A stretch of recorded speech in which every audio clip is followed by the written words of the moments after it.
तो आज हम बात करने वाले हैं बिहार की संस्कृति पर। जी, और खास तौर पर उसके त्योहारों और मेलों पर। हाँ बिल्कुल। और हमारे पास जो नोट्स हैं वो असल में बिहार की सरकारी परीक्षाओं की तैयारी कर रहे छात्रों के लिए बनाए गए हैं। मतलब एकदम टू द पॉइंट, फैक्ट से भरे हुए। बिल्कुल। लेकिन आज हमारा मिशन सिर्फ इन तथ्यों को दोहराना नहीं है।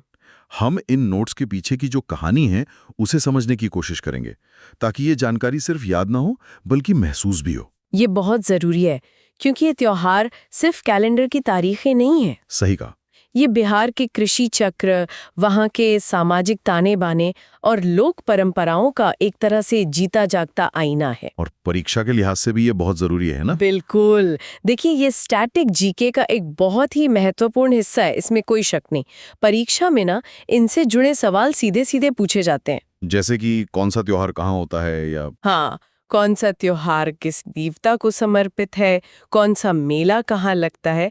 लेकिन अगर कोई इनके पीछे का क्यों और कैसे समझ ले, तो ये तथ्य अपने आप याद रह जाते हैं। मतलब ये सिर्फ रटने का मामला नहीं है। नहीं, ये अच्छे अंक लाने का एक स्मार्ट तरीका भी है। तो चलिए इसी स्मार्ट तरीके से शुरू करते हैं। जी नोट्स में सबसे पहला और सबसे बड़ा जिक्र है छठ पूजा का। जी, इसे महापर्व कहा गया है। महापर्व, ये शब्द ही अपने आप में सब कुछ कह देता है।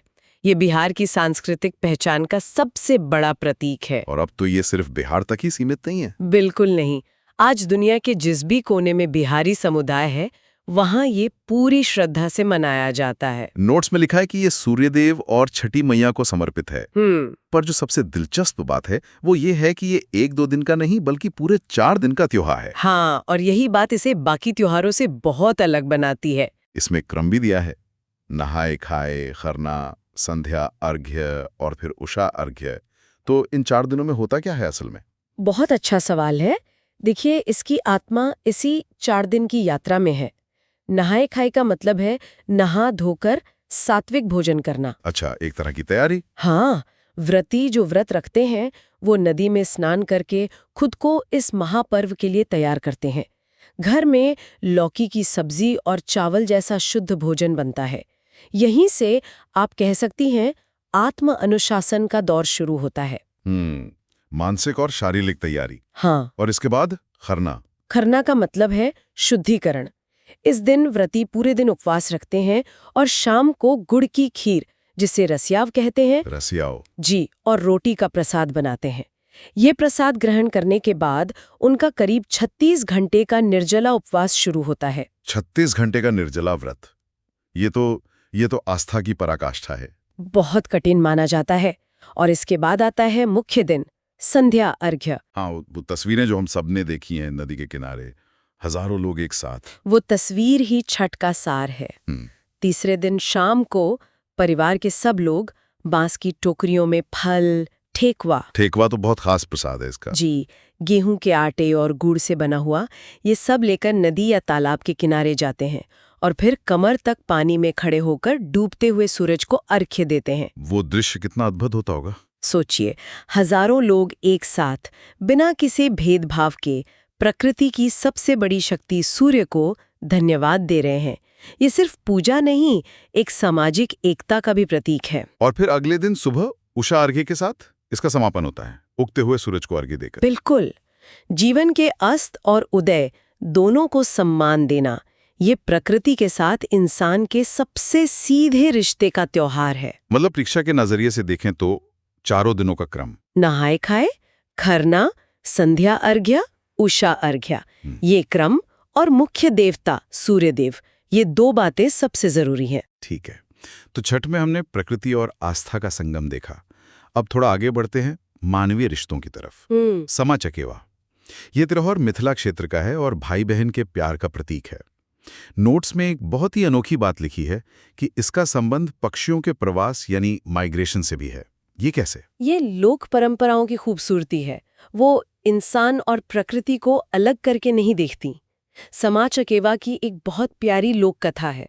कहते हैं कि समा और चकेवा 2 प्रेमी पक्षी हैं।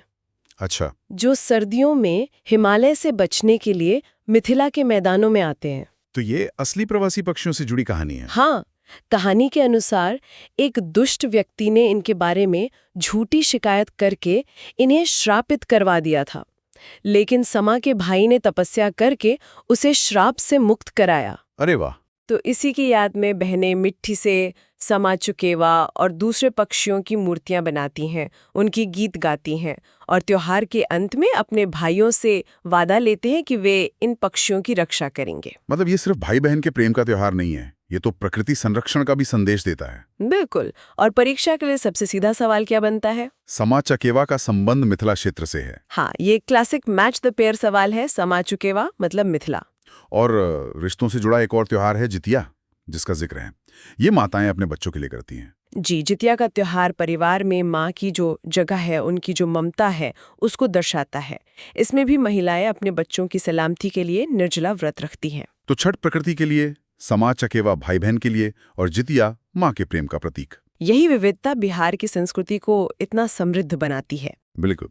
अब त्योहारों से मेलों की दुनिया में चलते हैं, और जब मेलों की बात हो तो एक नाम सबसे पहले आता है, सोनपुर पशु मेला। हाँ, सोनपुर मेला। नोट्स कहते हैं कि ये एशिया का सबसे बड़ा पशु मेला है। ये सुनकर ही एक बहुत विशाल दृश्य आंखों के सामने आ जाता है। और ये कल्पना से भी कहीं ज्यादा विशाल है। इसे हरिहर क्षेत्र मेला भी कहते हैं। हरिहर क्षेत्र मेला। जी, इसकी जड़ें इतिहास में बहुत गहरी हैं। कुछ लोग तो इसे चंद्रगुप्त मौर्य के समय से जोड़ते हैं। कहते हैं कि उनकी सेना के लिए यहीं से हाथी और घोड़े खरीदे जाते थे। क्या बात है। मतलब ये सदियों से व्यापार का एक बहुत बड़ा केंद्र रहा है। बिल्कुल। आज भी आपको वहाँ हाथी, घोड़े, गाय, भैंस सब मिल जाएंगे। लेकिन अब ये एक बड़ा ग्रामीण बाजार भी बन गया है। मनोरंजन के लिए थिएटर, सर्कस, झूले, एक महीने तक ये अपने आप में एक शहर बन जाता है। और इसकी भौगोलिक स्थिति नोट्स में लिखा है कि ये गंगा और गंडक नदी के संगम पर लगता है। और परीक्षा के लिए ये सबसे महत्वपूर्ण वन लाइनर है। अच्छा। सोनपुर मेला कहाँ? गंगा और गंडक के संगम पर। ये सवाल कई बार पूछा गया है और इसका धार्मिक महत्व भी है। लोग यहाँ कार्तिक पूर्णिमा पर स्नान करने आते हैं। तो ये धर्म, व्यापार और मनोरंजन सबका संगम है। बिल्कुल। ये बिहार की ग्रामीण अर्थव्यवस्था का इंजन भी है और आस्था का केंद्र भी। सोनपुर के अलावा भी नोट्स में कुछ और महत्वपूर्ण मेलों का जिक्र है, जैसे पितृपक्ष मेला। इसका नाम सुनते ही गया शहर याद आता है, क्योंकि गया का संबंध पिंडदान की परंपरा से है। ऐसी मान्यता है कि गया में फल्गु नदी के किनारे अपने पूर्वजों का पिंडदान करने से उन्हें मोक्ष मिलता है। तो पितृपक्ष के समय वहां बहुत भीड़ होती होगी। लाखों लोग, देश और दुनिया भर से लाखों लोग गया आते हैं। तो ये सिर्फ एक मेला नहीं है, ये एक बहुत बड़ी धार्मिक यात्रा है। इसका महत्व तो फिर अंतर्राष्ट्रीय स्तर का हुआ। जी। इसके बाद जिक्र है राजगीर महोत्सव का, नालंदा में। राजगीर महोत्सव आप कह सकते हैं बिहार की ऐतिहासिक विरासत का उत्सव है। राजगीर कभी शक्तिशाली मगध साम्राज्य की राजधानी थी। भगवान बुद्ध और महावीर की कर्मभूमि भी रही है। बिल्कुल। तो ये महोत्सव बिहार की पर्यटन क्षमता को दुनिया के सामने रखने का एक माध्यम भी है। और एक और नाम है श्रावणी मेला। हाँ, श्रावणी मेला। ये बहुत अनूठा है। ये किसी एक जगह पर नहीं लगता, बल्कि 100 किलोमीटर से भी ज्यादा लंबे रास्ते पर लगता है। 100 किलोमीटर? जी।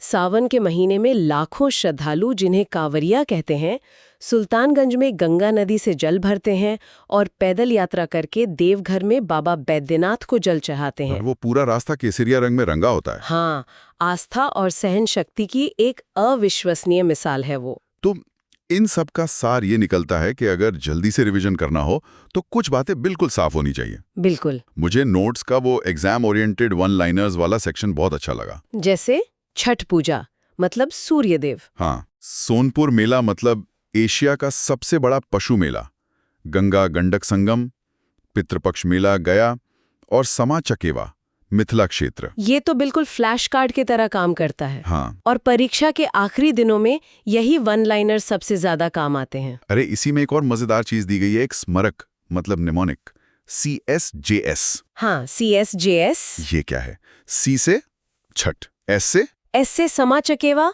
J से जितिया और फिर S से सोनपुर। अरे वाह, ये तो प्रमुख त्योहारों और मेलों को एक क्रम में याद रखने का एक शानदार तरीका है। बिल्कुल। दिमाग में एक पैटर्न बन जाता है और भूलने की संभावना कम हो जाती है। लेकिन यहाँ मेरे मन में एक सवाल आता है। पूछिए। ये निमोनिक तो बहुत बढ़िया है, पर क्या इस तरह रटने में इन त्योहारों की जो आत्मा है वो कहीं खो तो नहीं जाती? आपका सवाल बहुत वाजिब है। देखिए, परीक्षा की अपनी मजबूरियां हैं।